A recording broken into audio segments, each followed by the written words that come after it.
اتنے بڑے ثواب کا کام ہے کہ بزرگ فرماتے اگر کسی کو اللہ کے رسول کی طرف سے ایک مرتبہ نعت پڑھنے کی اجازت مل جائے اس بندے کو چاہیے کہ 2 رات تک روتے رہے. اس بندے کو چاہیے کہ 2 رات تک روتے رہے، اس لیے کہ حضور کی نعت پڑھ لینا اور حضور کی بارگاہ میں درود و سلام کے نغمے پیش کر لینا یہ کسی کی چاہت پر نہیں ہوتا، بلکہ پہلے حضور کی دربار میں پیش کیا جاتا ہے. یا رسول اللہ یہ بندہ نعت پڑھنا چاہتا ہے، کیا آپ کی طرف سے اجازت ہے؟ اگر حضور کے دربار سے اجازت ملتی ہے تب کوئی حضور کی نعت سنا سکتا ہے. یہ کسی کے بس کی بات نہیں ہے. ہم اسے سمجھتے ہیں کہ یہ بچے آ کے نعت پڑھ رہے، نہیں یاروں، ان کو اجازت ملی ہے، ان کو اجازت ملی ہے. آپ حدیث پاک اٹھا کر دیکھیں، جب کوئی ایک بندہ درود پاک پڑھتا ہے تو فرشتے حضور کے دربار میں پہنچاتے ہیں. عام دنوں کی کیفیت، حضور کے دربار میں فرشتے لے جاتے ہیں، یا رسول اللہ آپ کا یہ فلاں بن فلاں امتی ہے، کیا شان ہے درود پاک کی. یار ایک آدمی نماز پڑھتا ہے، فرشتے لکھتے ہیں نماز پڑھا، روزہ رکھتا ہے، فرشتے لکھتے ہیں روزہ رکھا، حج پہ جاتا ہے، فرشتے لکھتے ہیں حج کیا، زکات دیتا ہے، فرشتے لکھتے ہیں زکات دیا. مگر درود کی کیا بات ہے؟ درود پڑھا، پہلے حضور کے دربار میں پہنچا.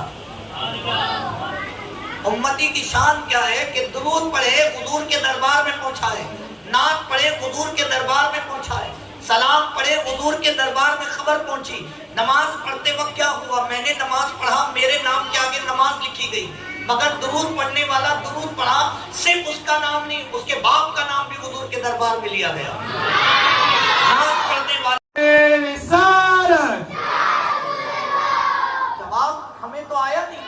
ہم تو نبی پر سلام پڑھ رہے ہیں، نبی کی بارگاہ میں نعت پڑھ رہے ہیں، نبی پر درود و سلام کی ڈالیاں نچھاور کر رہے ہیں. ہمیں تو جواب ہوتا ہے اس پر کتنی عنایتیں ہوتی ہیں. یاد اس سے بڑھ کر کیا ہے؟ دربار رسالت میں کوئی نعت پڑھ رہا ہے اور آقا کو نعت سنائی جا رہی ہے، میرے آقا نعت سن رہے ہیں. اور یاد کریں ہر وہ آدمی جو حضور کی بارگاہ میں کچھ بولتا ہے نا، ابھی یہ جو میں بول رہا ہوں آپ سن رہے ہیں نا، یہ سارا میرے حضور کو سنایا جا رہا ہے. یا رسول اللہ ایک آدمی ہے جو آپ کی شان سنا رہا ہے، اور کئی لوگ ہیں اپنے گھروں میں، محلوں میں، علاقوں میں، مسجدوں میں، مدرسوں میں بیٹھ کر آپ کا نام سن رہے ہیں.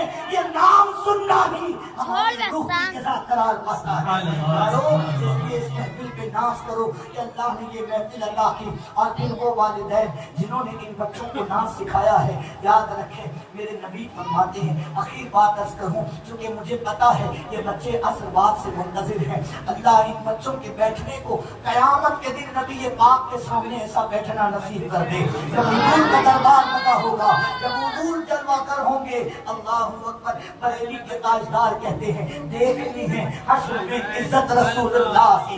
وہ شان ہمیں بھی اللہ دیکھنا نصیب کرے. اور جب اس شان کے ساتھ یہ بچے حضور کے دربار میں حضور مسند تشریف رکھے اور اللہ اپنے عرش پر، کیا شان ہے اللہ اپنے عرش پر اپنے محبوب کو بٹھائے گا اور کہے گا محبوب آپ بیٹھیے، اور سب اگلے اور پچھلے جتنے انبیاء ہیں سب کے سب بیٹھے ہوں گے. وہاں حضور کی شان بلند کی جائے گی. اور ایسے موقع پر ان بچوں کو اگر حضور کی ثنا خوانی کا صلہ مل جائے تو پھر ان کے ماں باپ کی بھی، ان کے اساتذہ کی بھی، اور اس مدرسے کے اور اس علاقے کے ممتحن لوگوں کی جو اس میں محنت کرتے ہیں، مشقت کرتے ہیں، سارے معاونین جو اس میں لگے ہوئے ہیں، سبوں کی بخشش کا نعت سنتے رہنے سے حضور کی محبت پیدا ہو جاتی ہے. تو حضور کی محفل میں بیٹھے ہیں ان تمام والدین کو اور ان تمام والدیس کو اور ان تمام معاونین کو اور یہ سارے اساتذہ کو کروڑ بار مبارکبادیاں. اللہ ان کی محنتوں کاوشوں کو اپنی بارگاہ میں قبول فرمائے اور اللہ رب العزت دربار رسالت کے صدقے ان تمام کی ساری مشقتیں دور فرمائے. دوران درس جو بھی لطیفہ خطا ہو اللہ پاک ساری غلطیوں کو معاف فرمائے. استغفر اللہ ربی من کل ذنب واتوب الیہ وما علینا الا البلاغ. السلام علیکم ورحمۃ اللہ. ماشاء اللہ، سبحان اللہ.